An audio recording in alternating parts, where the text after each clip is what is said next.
আমার মাম্মি। আমি মা বলেই ডাকি। মায়ের নাম বিউটি রায়। তিনি 2 সন্তানের জননী। আমি বাপ্পা রায়, ইন্টারমিডিয়েটে পড়ছি। বয়স 20 বছর ও আমার বড় বোন সোনিয়া রায়। বয়স 23 বছর, বেসরকারি একটা বিশ্ববিদ্যালয়ে ফ্যাশন ডিজাইনিং পড়ছে। আমরা বাংলাদেশেরই চট্টগ্রামের বাসিন্দা। কিন্তু আমাদের বাসায় আমাদের খুব কমই থাকা হয়। মায়ের ব্যবসাজনিত কারণে অধিকাংশ সময় ঢাকাতেই থাকা হয়। আমার মা একজন ডিভোর্সি নারী। প্রেমের বিয়ে হলেও আজ থেকে 15 বছর আগে আমার বাবা মায়ের ডিভোর্স হয়ে যায়।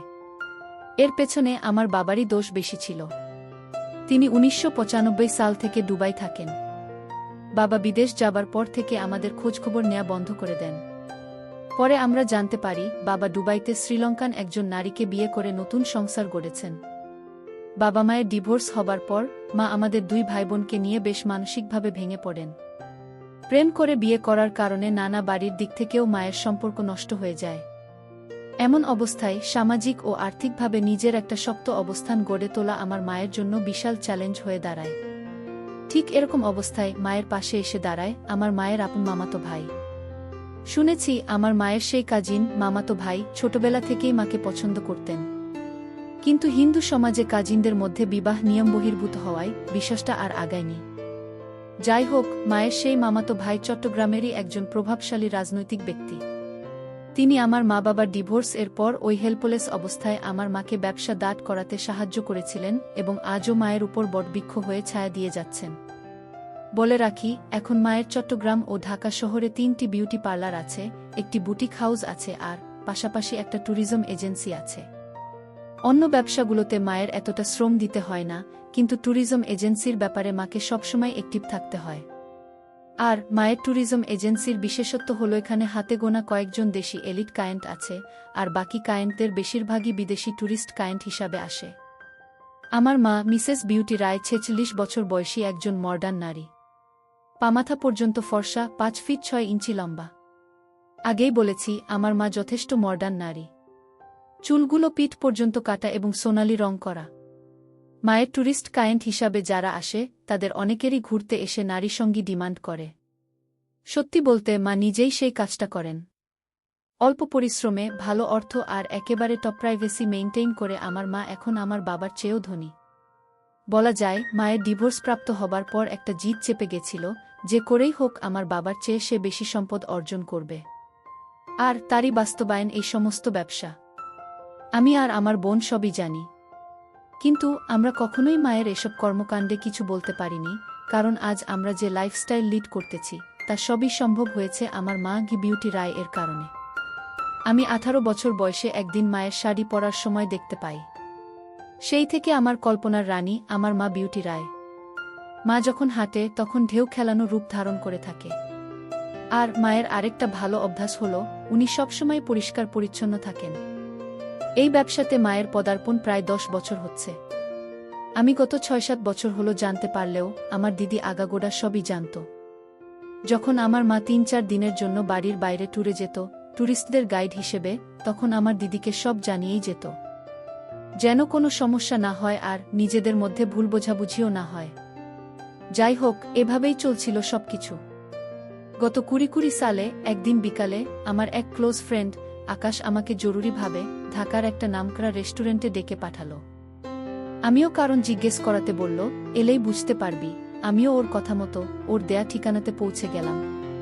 তারপর সে আমাকে একটা কর্পোরেট পার্টির অনুষ্ঠানে নিয়ে গেল।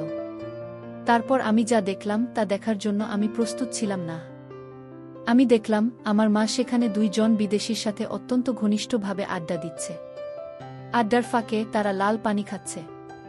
এর মধ্যে একজন 30-35 বছরের, অবশ্যই মায়ের চেয়ে বয়সে ছোট। আড্ডার ফাঁকে আমার মায়ের সাথে হাতের কাজ চালাচ্ছে। বিশেষটা আমার বন্ধু আরও 1 ঘন্টা আগে থেকে দূর থেকে তাদের ফলো করছে এবং এই জন্যই আমাকে ডেকেছে। আমি বন্ধুর চোখের দিকে তাকাতে পারছিলাম না লজ্জায়। এমন অবস্থায় আকাশ আমাকে স্বাভাবিক করবার জন্য বলল, এ সমস্ত বিষয় দেখে দুঃখ পাবার কিছু নেই বন্ধু।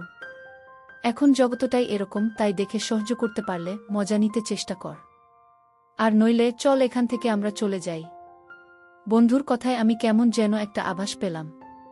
যেহেতু আমি আগে থেকেই মায়ের প্রতি একটু দুর্বল ছিলাম, তাই নীরবে দাঁড়িয়ে একটা অরেঞ্জ জুস খেতে খেতে দেখতে থাকলাম। আমার নীরবতা দেখে আকাশ বলে উঠল, তুই এখন নিশ্চয় আমার সামনে ভীষণ লজ্জা পাচ্ছিস। কিন্তু আমিও এত ভালো মানুষ না।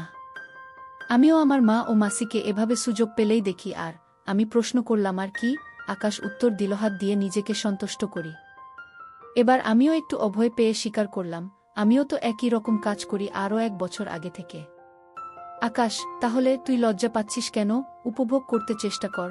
আর এই জন্যই তো তোকে এখানে আনলাম। যাই হোক, সেদিন সন্ধ্যা পর্যন্ত থেকে আমি আর আকাশ রেস্টুরেন্টের ওয়াশরুমে গিয়ে হাত দিয়ে কাজ সেরে ফেললাম। আর এভাবেই আকাশের কাছে আমার সব গোপনীয়তা ভেঙে গেল। এরপর আমি বাসায় এসে দিদিকে আমার রুমে ডেকে এ ব্যাপারে কিছুটা বলতেই দিদি অকপটে স্বীকার করে নিল, সে এ ব্যাপারে সব জানে অনেক আগে থেকেই। এমনকি দিদি আমাকে বুঝালো, শুধুমাত্র আমাদের বিলাসবহুল জীবনের নিশ্চয়তার জন্যই আমাদের মায়ের এই পথে পা বাড়ানো। তাই তাকে খারাপ ভাবাটা অন্তত আমাদের সাজে না। এর কিছুদিন পর আমি তখন নিয়মিত মাকে কল্পনা করছি। একদিন মা বাসায় নেই। বাসা থেকে বের হবার আগে মা একটা জিন্স আর টিস্যু কাপড়ের শার্ট পরে বের হয়েছে। প্রতিটি ভাঁজ স্পষ্ট বোঝা যাচ্ছে। দেখে আমি আর নিজেকে নিয়ন্ত্রণ করতে না পেরে আমার রুমে হাতের কাজ করছি। এমন অবস্থায় হঠাৎ দিদি আমার রুমে এসে হাজির। আমি একটু খতমত খেয়ে গেলাম। দিদি কিছু না বলে নীরবে আবার চলে গেল। খানিকটা সময় পর আমি দিদির মনোভাব বুঝতে দিদির রুমে গিয়ে গল্প করার চেষ্টা করতে থাকলাম। কিন্তু দিদি বেশি কিছু না রেসপন্স করে একদম সরাসরি জিজ্ঞেস করে বসল, আমি যে কাজটা করছিলাম সেটার পেছনের কারণটা কি আমাদের মা? আমি কি উত্তর দেব ভেবে না পেয়ে বললাম, আমি না নিজেকে কন্ট্রোল করতে পারিনি রে দিদি। আমাকে এবারের মতো ক্ষমা করে দে, আর মায়ের কাছে প্লিজ কিছু বলিস না। দিদি প্রত্যুত্তরে বলল, এই বয়সে এরকম হয়, কিন্তু এভাবে নিজের মায়ের প্রতি দিন দিন অসুস্থ আসক্তি না বাড়িয়ে অন্য কিছুতে নিজেকে ব্যস্ত রাখ। আমার তো দুনিয়াটাই তোর আর মাকে ঘিরে। আমি বুঝি এটা ঠিক না, তবুও না করে পারি না। দিদি এবার সরাসরি বলে ফেলল, দেখ, আমাদের জন্যই আমাদের মা আজ এসব কাজ করছে। আর সেই আমরাই যদি তাকে অন্যদের মতো পণ্য মনে করে থাকি, তাহলেই দুনিয়ায় আমাদের মায়ের মতো দুর্ভাগ্য ও দুঃখ আর কারো নেই। আমি বললাম, আমার যে ইদানিং নারী স্বাদ পেতে খুবই ইচ্ছা করে, তাহলে আমি কি করব বল?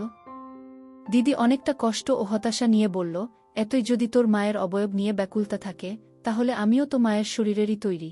তুই আমার সাথে তোর শখ মিটিয়ে নিস, তবুও মায়ের দিকে এই নজরে আর তাকাবি না। কথাটা বলা মাত্রই দিদির চোখ দিয়ে অশ্রু নামতে শুরু করল। আমি বললাম, তুই মায়ের হয়ে আমার শখ মেটাবি? দিদি নির্বিকার চিত্তে চেয়ে মৌনতা পালন করে সম্মতি দিল। আমি দিদিকে বললাম, তাহলে প্লিজ আমাকে সাহায্য কর। আমি তোর সব কথা রাখব। দিদি বলল, ঠিক আছে, কিন্তু ভুলেও যেন মা কোনোদিন টের না পায়। 6 মাস ধরে দিদির সাথে কাজ করে গেলাম। কিন্তু সত্যি বলতে আমার তখনও মায়ের প্রতি লালসা কাটেনি, যেন আরও দিন দিন বেড়েই চলেছে। কিন্তু আমি দিদিকে কিছু বুঝতে দেই না। মাঝে মাঝে আকাশের বাসায় গিয়ে দুজন ধোয়া সেবন করে আমার মাকে কল্পনা করে দুজন একসাথে স্বাদ মেটাতাম। যাই হোক, একদিন সন্ধ্যারাতে মায়ের পার্টি আছে বলে মা বলে গেলেন আজ রাতে মা ফিরবেন না, ভোরে বাসায় ফিরবেন। আমি আর দিদি সেই রাতের সদ্ব্যবহার করতে শুরু করলাম, কিন্তু বিধির কি লীলাখেলা! আচমকাই রাত 10টা নাগাদ বাড়ি ফিরে কলিংবেল না দিয়েই আরেকটা চাবি দিয়ে দরজা খুলে দেখেন আমি আর দিদি একেবারে একসেট অবস্থায় ড্রয়িং রুমে টিভি দেখছি। এই অবস্থা দেখে মায়ের যেন আকাশ ভেঙে পড়ল। তিনি কোনো কথা না বলে দ্রুত পায়ে তার রুমে চলে গেল আর রুমের দরজা সারারাতেও খুললেন না। আমি আর দিদি রাতভর মায়ের দরজাতে বারবার কড়া নাড়তে নাড়তে ভোরবেলা মা দরজা খুলেন এবং শুধু দিদিকে ভেতরে ডাকলেন। সম্ভবত কিছু প্রশ্ন করলেন দিদিকে। এরপর দিদি কাঁদো কাঁদো নয়নে রুম থেকে বেরিয়ে আসতেই মা আমাকে ডাকলেন। আমি ভীষণ নার্ভাস হয়ে পড়েছিলাম, কিন্তু মায়ের দৈহিক গঠন উপেক্ষা করা আমার জন্য অসম্ভব প্রায়। মা আর আমার কথোপকথন ঠিক এরকম ছিল, মা, বাপ্পা, তুই ভাই হয়ে বোনের সাথে এ ধরনের কাজ কিভাবে করতে পারলি? মা, আমাকে ক্ষমা করে দাও, আমি ভুল করেছি। মা, ভুল করেছ নাকি কর নাই সেটা পরের কথা, কিন্তু আমার প্রশ্নটা হলো, পৃথিবীতে কি আর কোনো নারী ছিল না? মা, আসলে আমি এরকম কিছুই করতে চাইনি, কিন্তু আমার একজনকে ভালো লাগতো আর তার সাথে দিদির অনেক মিল।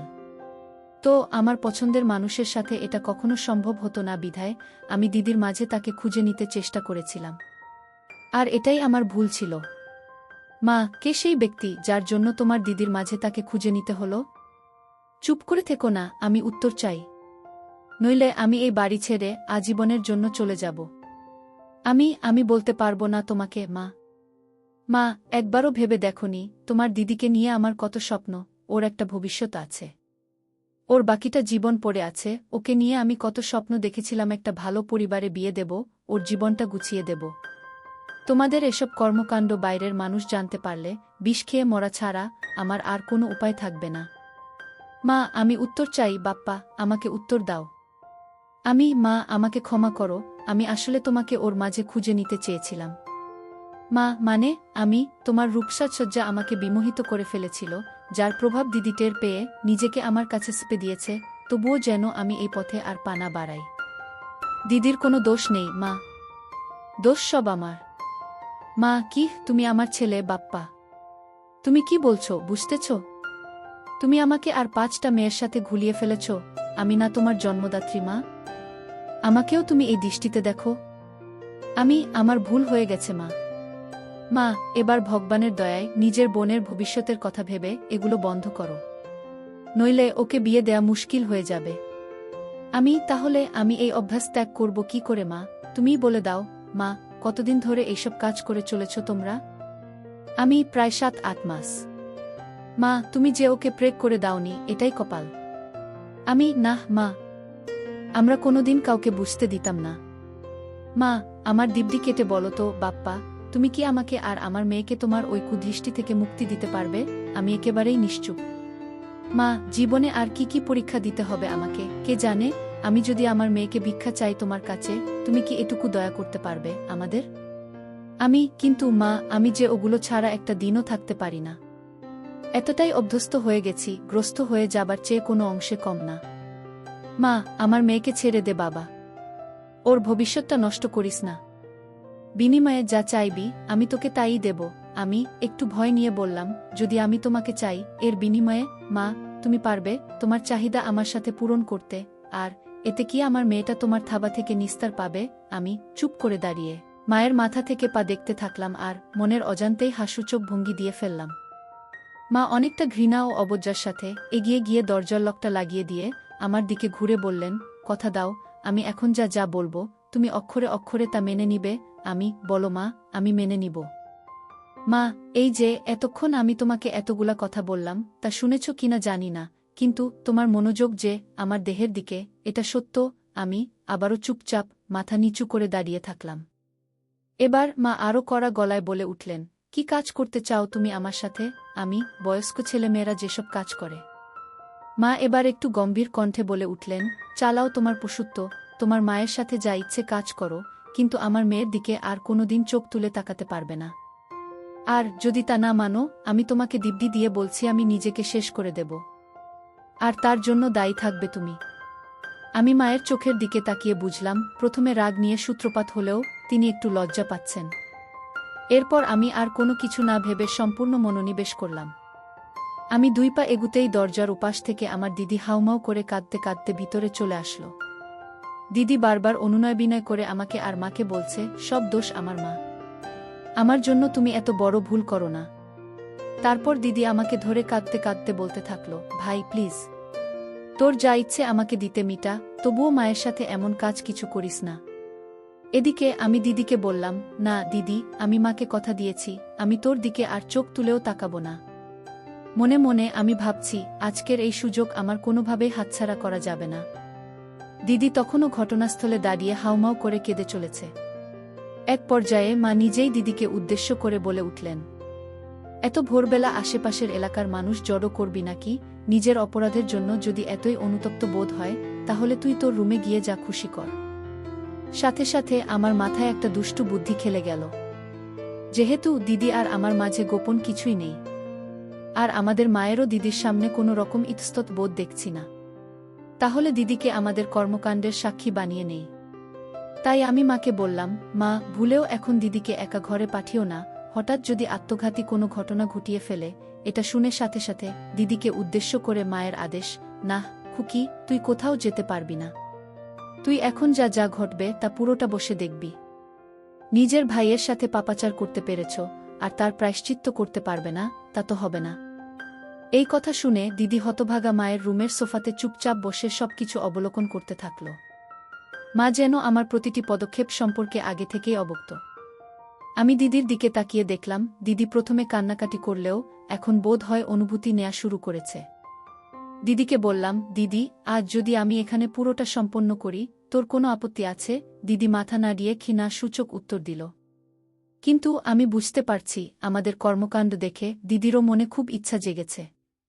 তাই আমি লজ্জাশরম ত্যাগ করে মায়ের কাছে বিষয়টা উপস্থাপন করলাম, এইভাবে যে, দেখো মা, তুমিও একজন নারী, দিদিও আরেকজন নারী। আমাদের কর্মকাণ্ডের ফলে দিদির ভেতরেও তো কোনো সুপ্ত ইচ্ছা জাগতে পারে। হ্যাঁ, আমি তোমার মেয়েকে স্পর্শ করব না, তোমাকে কথা দিয়েছি। কিন্তু ও নিজে থেকে যদি নিজের জ্বালা মিটিয়ে নিতে পারে, তাহলে তো আমাদের কোনো আপত্তি থাকা উচিত নয়, তাই না? মা দিদির চোখের দিকে তাকিয়ে দেখে তার সারা মুখ লাল হয়ে গেছে। তাই মা দিদিকে উদ্দেশ্য করে বললেন, কেউ যদি নিজের ব্যাপার নিজে থেকে প্রকাশ না করে, তবে তাতে কি আমাদের দায়? মানে, মা দিদিকে পরোক্ষ অনুমতি দিলেন।